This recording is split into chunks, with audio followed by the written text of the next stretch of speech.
بحاجات عالم تتاليل تفقاتي ينبر نبركو بصلمات زي أفتان نمنفس سلام بمقداف بصنعاتي يخون للنبركو بعالم بحتي حقازي دخومان عبقزي تببا منالو أب حالم قويتا بزي كمان حقازي دخومان عبقزي تببا منالو أب حالم قويتا بزي كمان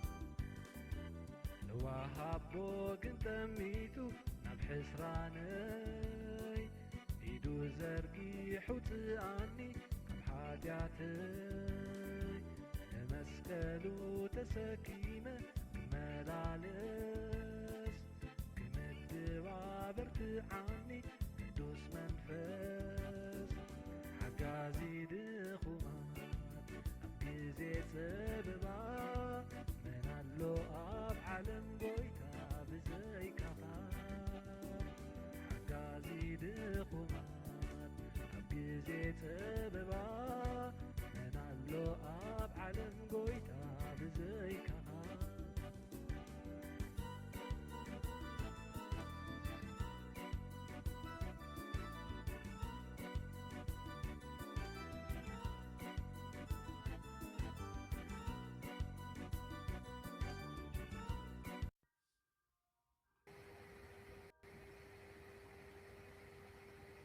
بسم ابن والدن منفس قدسن حدا أملاخ أمين أبونا بسماي تنبر سنكاي مسجن منقصخا تمتها فقط كاب سماي كم زخني كم ون أم مدريكم مقبعلتنا لو مهبنا زبدلناكا قربللنا نحناون نزبدلنا يقرأ خمن نبل أفتنا تتونا كاكفو أدحننا كمي منغستن حيلن كبرن نزل عالم أتكي آمين سلام نعخي أماريان تقاز ملآكي زيابيهير مساقيو كمان نستي استبارك خي نايكر صغفر يسوس كأ استبارخيو وقدست مريم أدى أملاخ نمنلنا معنا نهاتان نحجن بقيسي موتنان آمين صلوت ሃይማኖት ሐዋርያት ደረስዎ አምን እግዚአብሔር አብ ሁሉ ዝኽእል ሰማይን ምድርን ዝፈጠረ ብጎይታና ኢየሱስ ክርስቶስ ሓደ ወዱ ንሱ ብመንፈስ ቅዱስ ተጠንሰ ካብ ድንግል ማርያም ተወልደ ተሰሐቀየ ኣብ ትሕቲ ስልጣኑ ንጲላጦስ ጴንጤናዊ ተሰቕለ ሞተ ተቐብረ ናብ ሲኦል ወረደ بسالساي معالتي مكموت تنسي ناب سماي عرقه أميمان تخلو زخيل እግዚአብሔር አቦ ተቀመጠ لحرون نزلون نزموتون كفرد يمتص آمن بمنفس قدوس قدس بتغرسيان كاثوليكاوي ناي قدسان ستافي نحاتيا سريت ناي زلعالم هيوات آمين او زلعلمو أبو مئن تقحصح حتياتنا ناي ملاع علمن ناي بزوح زفتو ودخا قويتانا يس كريستوس سقان دمن نفسن ملكوتن نقربالكا اللونا من سقاي زملو حماماتو نعانان نملاع علمن محرنا من سقاي زملو حماماتو نعانهن نملع علمن محرنا من سقاي زملو حماماتو نعانهن نملع علمن محرنا من سقاي زملو حماماتو نعانهن نملع علمن محرنا من سقاي زملو حماماتو ንዓናን ንመላእ ዓለምን መሓረና።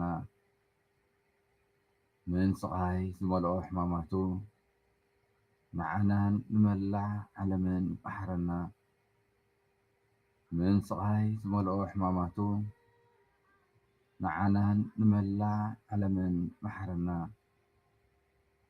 ምን ስቃይ ዝመልኦ ሕማማቱ ንዓናን ንመላእ ዓለምን መሓረና።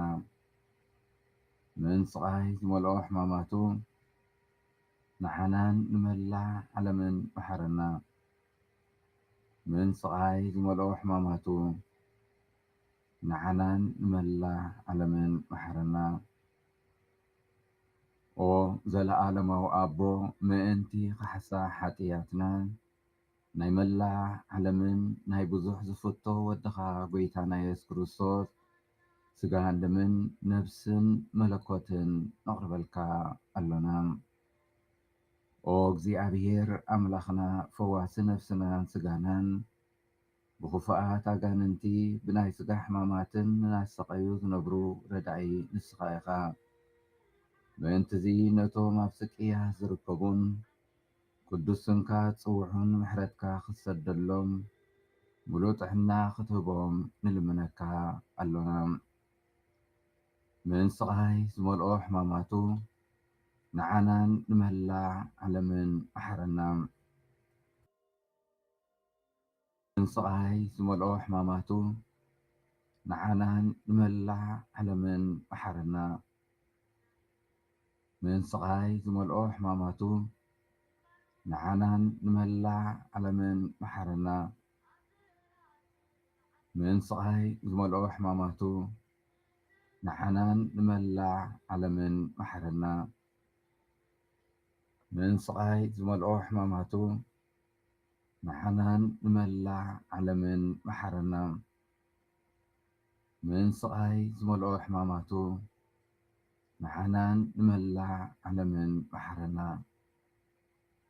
ምን ስቃይ ዝመልኦ ሕማማቱ ንዓናን ንመላእ ዓለምን መሓረና። ምን ስቃይ ዝመልኦ ሕማማቱ ንዓናን ንመላእ ዓለምን መሓረና። ምን ስቃይ ዝመልኦ ሕማማቱ ንዓናን ንመላእ ዓለምን መሓረና። ምን ስቃይ ዝመልኦ ሕማማቱ ንዓናን ንመላእ ዓለምን መሓረና።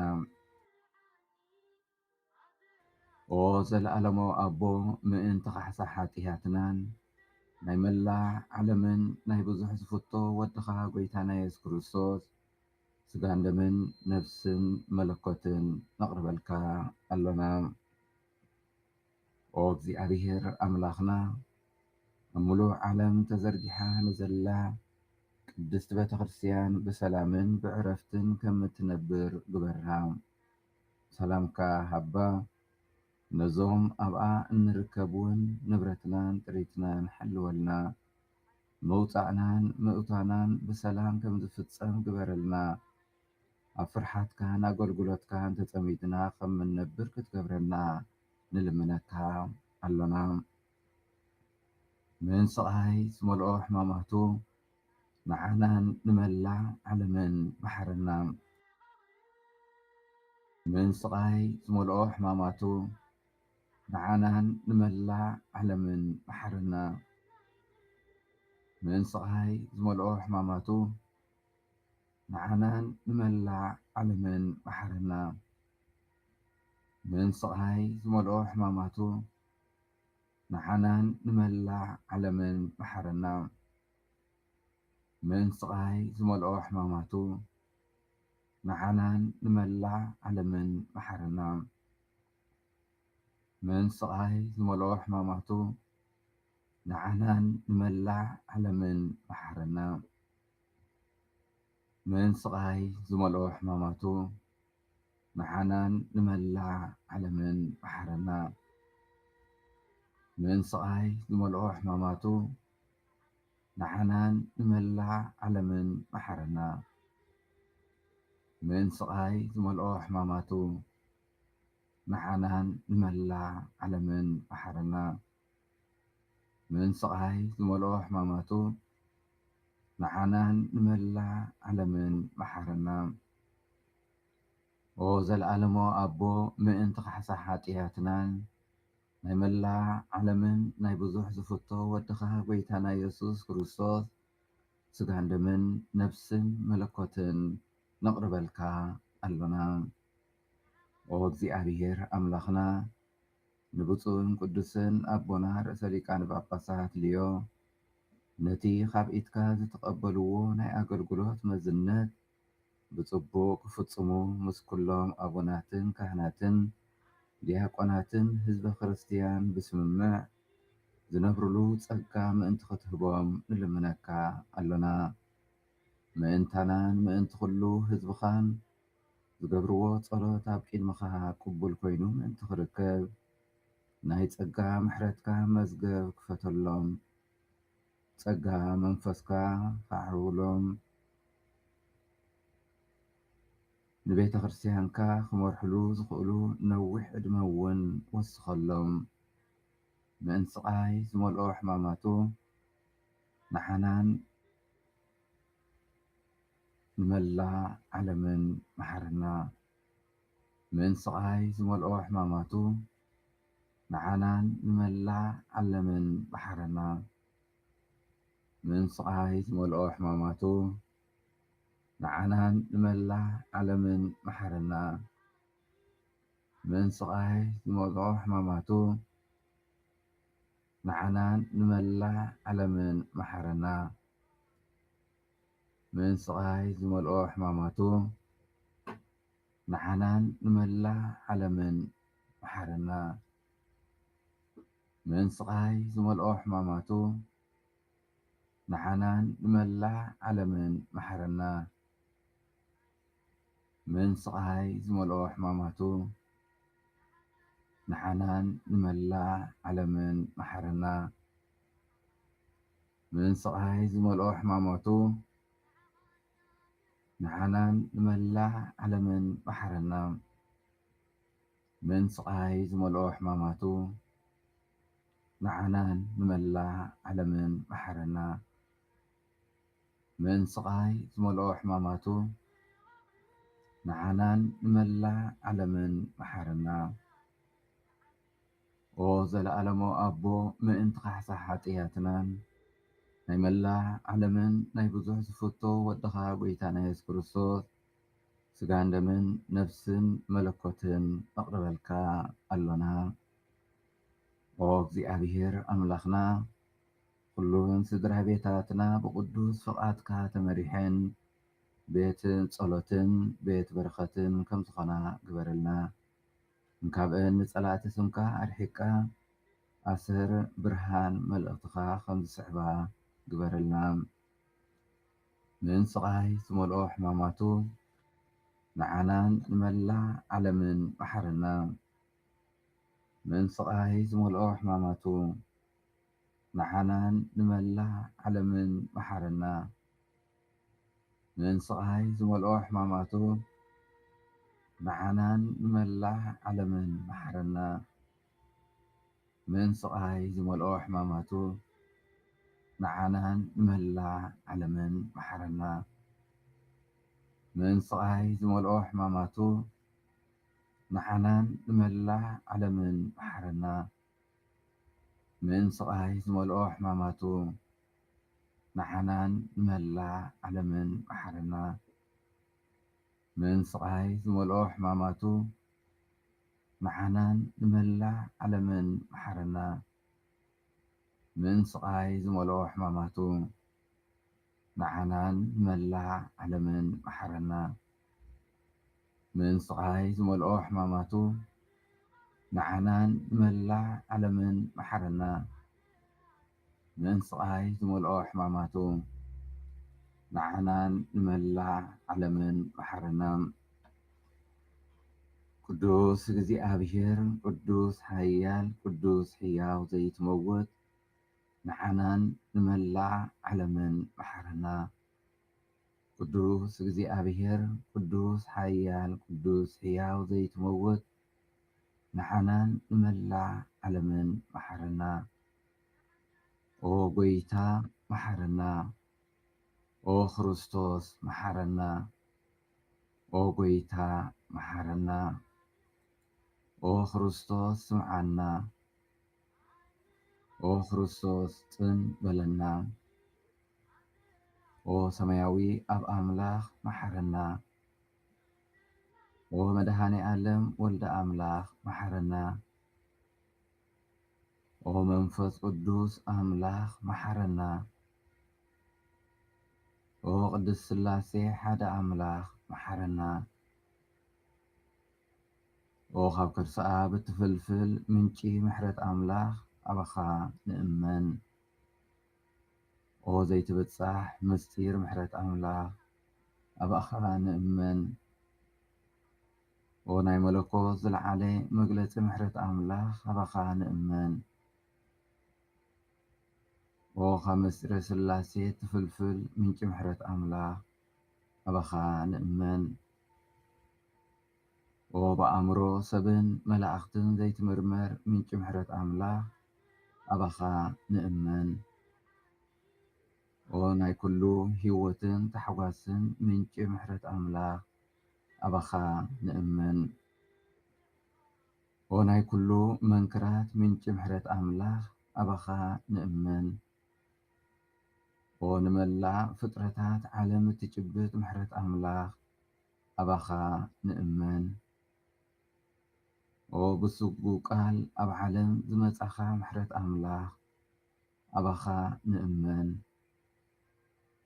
ኦ ካብ ርሑቕ ቁስሊ ልቢ ኢየሱስ ዝወሓስካ ምሕረት ኣምላኽ ኣባኻ ንእመን ኦ ምእንታና ብፍላይ ከዓ ንኃጢአተኛታት ኣብ ልቢ ኢየሱስ ዝተዓቖርካ ምሕረት ኣምላኽ ኣባኻ ንእመን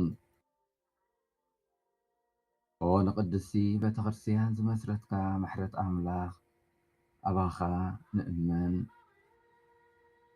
ኦ ንምስጢረ ጥምቀት ዝሰርዓኻ ምሕረት ኣምላኽ ኣባኻ ንእመን ኦ ብጐይታና ኢየሱስ ገቢርካ እተዝድቐና ምሕረት ኣምላኽ ኣባኻ ንእመን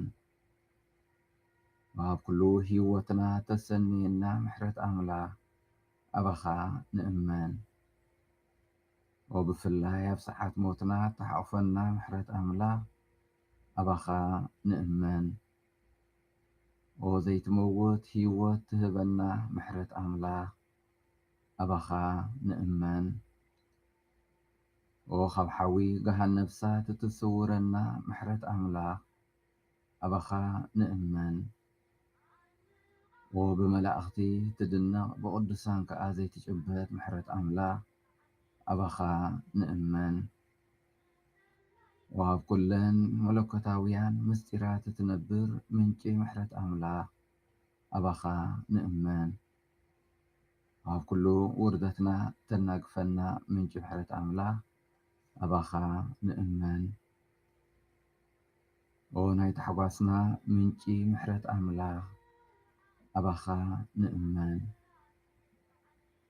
ኦ ናይ ካብ ምንቲ ናብ ህላዌ ፀዋዕኻና ምሕረት ኣምላኽ ኣባኻ ንእመን ኦ ንዘሎ ንዝመጽእ ንትሽልም ምሕረት ኣምላኽ ኣባኻ ንእመን ኦ ንኹልና ናባኻ ዘስጠምካና ምሕረት ኣምላኽ ኣባኻ ንእመን ኦ ንኹሉ ተስፋ ዝቖረጸ ልቢ ተጸናንዕ ተፈታዊ ምሕረት ኣምላኽ ኣባኻ ንእመን ኦ መዕረፊ ኣልባብን ሰላም ድንጉጻትን ዝኾንካ ምሕረት ኣምላኽ ኣባኻ ንእመን ኦ ተስፋ ብዘይብሉ ተስፋ እትህብ ምሕረት ኣምላኽ ኣባኻ ንእመን ኦ ሓጢአት ዓለም እትድምስስ በጊዕ እግዚኣብሔር ይቕረ በለልና ኦ ሓጢአት ዓለም እትድምስስ በጊዕ እግዚኣብሔር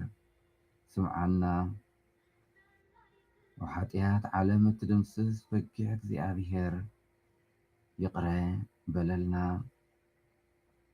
ንጸሊ ኦ ምሕረትካ ደረስ ዘይብሉ መዝገብ ርሕራሕኻ ዘይውዳእ ዘለዓለማዊ ኣምላኽ ኣብ ጽንኩር እዋናት ክንዲ ትብዓት ምስኣንን ተስፋ ምቑራጽን بعبي إمنة تحت فقرن محرتن زخنت قدس فقاتها متان كان حدر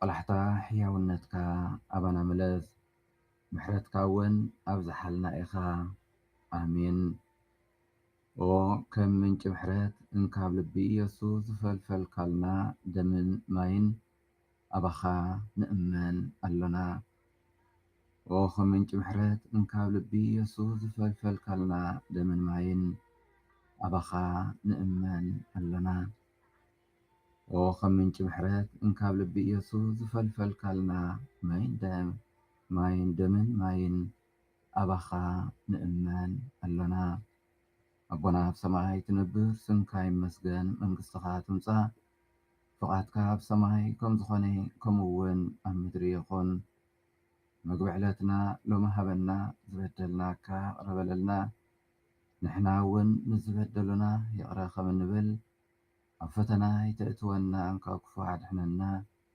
كمي من قصن حيلن كبرن نزل عالم أتكاي أمين سلام نحاخي وماريام تسجاز مرأكي እግዚአብሔር مساقيو كابانستي استبارك أخي نايكر صغفر يسوس كأس تبارك أيو وقدست ماريام مد أملاخ لمن الماء نحنان نهاتان نحجين بجزي موتنان أمين سبحات نآبن نولدن نمنفس قدسن يخون تنتخم زنبري حج خاء نوترو نزل ዓለም አሜን።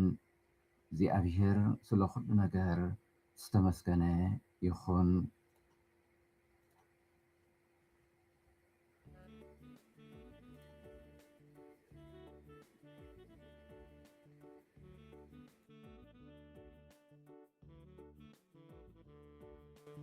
አምላኽ ንዓና ዕቆብን ሓይልን እዩ አምላኽ ንዓና ሕይወትን ተስፋን እዩ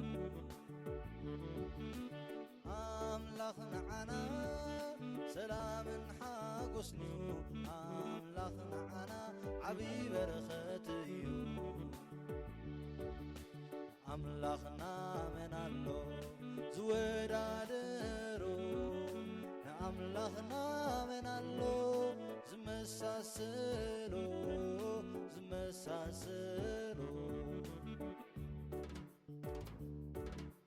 ቃሉ ክልተ ዝኣፉ ሰይፍ እዩ ቃሉ ብዛ መዓር ወለላ እዩ ቃሉ ኩል ጊዜ ጽሩይ ቃላት እዩ ቃሉ ንዓና ዓብይ መጸናንዕ እዩ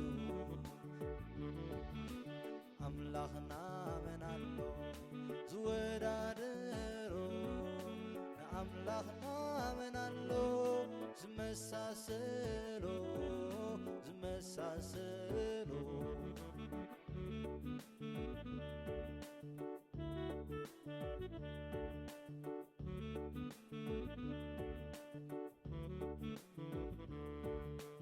ሓቂ ጎይታ ንዓና ደሊኻ ንዓና ንሓጣን ክጽውዕ መጺካ ክንደይ የፍቅር እቲ ልብኻ ከምዚ ዝበለ ዓብይ ኣምላኽ ኢኻ ኣምላኽና መን ኣሎ ዝወዳደሮ ንኣምላኽና መን ኣሎ ዝመሳሰሎ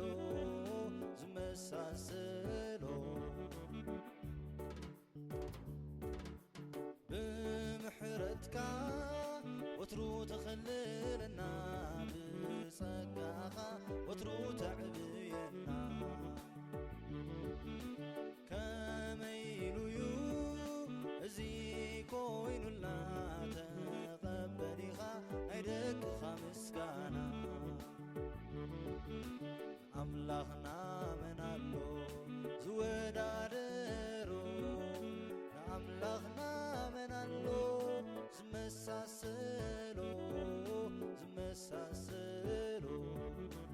አምላኽና መን ኣሎ ዝወዳደሮ ንአምላኽና መን ኣሎ ዝመሳሰሎ ዝመሳሰሎ